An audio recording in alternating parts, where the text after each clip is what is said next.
Hi guys, আমরা কুম্ভ মেলার 3 দিন পর অর্থাৎ 3 দিন পর বেনারস এসেছি। তো বারাণসীর এটা হচ্ছে কাশী বিশ্বনাথ মন্দির।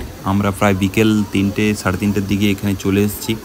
তো প্ল্যান অনেক কিছু রয়েছে এখানে, যে গঙ্গা নদীর মধ্যে বোট বা লঞ্চ বা ভুটভুটি এই 3টা অপশান রয়েছে। তো এই 3টে নিয়ে ঘোরা যায়। এখানে 84টা পথ রয়েছে বা 84টা ধাম, একটা কি বলে এটা, মোটামুটি কাশী বিশ্বনাথ মন্দিরের 84টা অনেক ঐতিহাসিক পুরাতন মন্দির, যেহেতু এর 84টা ধাম বলুন পথ বলুন যাই হোক একটা রয়েছে। তো সেটা পুরো ঘুরে ঘুরে দেখানো হবে। এবার আমাদের বাসের সবাই আমরা এসেছি, কিন্তু সবাই ঘুরতে যাবেনি লঞ্চ করে। তো আমরা প্রোগ্রাম করেছি যে লঞ্চ করে যাব। তো প্রায় 50% লোক আমরা লঞ্চে যাচ্ছি। যেহেতু গঙ্গা নদী, তাই ফুল, বেলপাতা, তুলসী, অনেক রকমই ফল দিয়ে, প্রদীপ ধূপ দিয়ে গঙ্গা দেবীকে প্রার্থনা জানিয়ে সবাই এগোচ্ছি। তো ফার্স্ট আমরা যে লঞ্চে যাওয়ার প্রোগ্রাম করেছিলাম, লঞ্চেও গিয়েছি, কিন্তু সব থেকে বেশি মজা বলুন বা ভালো লাগবে সেটা হচ্ছে ভুটভুটিতে। কারণ লঞ্চের চারপাশ যেহেতু একটু ঘেরা থাকতেছে আর টোটাল জলের উপরে চারপাশ খোলা অবস্থায় খুব ভালো লাগে। তো আমরা ফিরে আসার সময় আমরা ভুটভুটি নিয়েছিলাম। তো ভুটভুটিতে এসেছিলাম এবং ইনি হচ্ছে আমাদের একটা কোচ দরকার পড়ে, অর্থাৎ লিডার। তো ইনি সবাইকে বোঝাচ্ছে যে কোথায় কি রয়েছে, অর্থাৎ গাইডার যেটাকে বলে, গাইড করবে আমাদেরকে। তো উনি আমাদের সাথেও যাবেন। ওখানে যারা গাইডের জন্য রয়েছে তাদের জন্য বুক করতে হয়, একদিন আমরা আগেই বুক করেছিলাম। তো উনি আমাদের লঞ্চের সাথেই যাচ্ছে।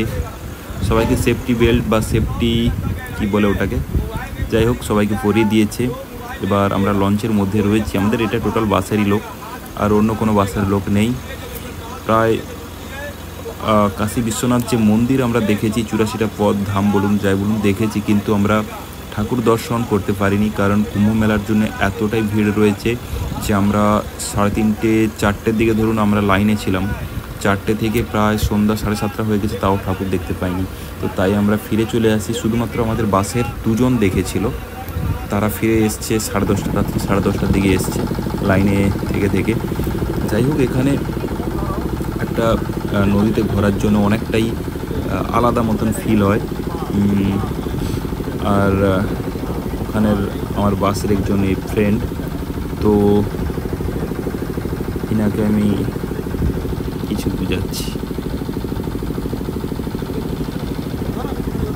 তার সাথে সাথে ওই পাশে একটা কাকু বসেছিল, সে মনে হচ্ছে ভুটভুটি যেতে যেতে ঘুমিয়েই পড়েছিল।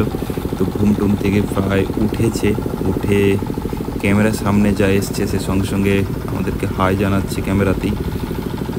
এই বাসে রয়েছে কাকুটা, প্রায় ঘুমটুম থেকে উঠেছে আর কি। হ্যাঁ, এই কাকুটা প্রায় হাইটাই তুলছে, এবার হাই জানাচ্ছে।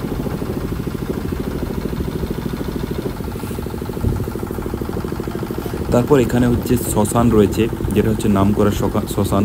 অল টাইম অর্থাৎ সব সময় এখানে শ্মশান জলে আর কি, এবং সবসময় দাহ হতেই থাকে।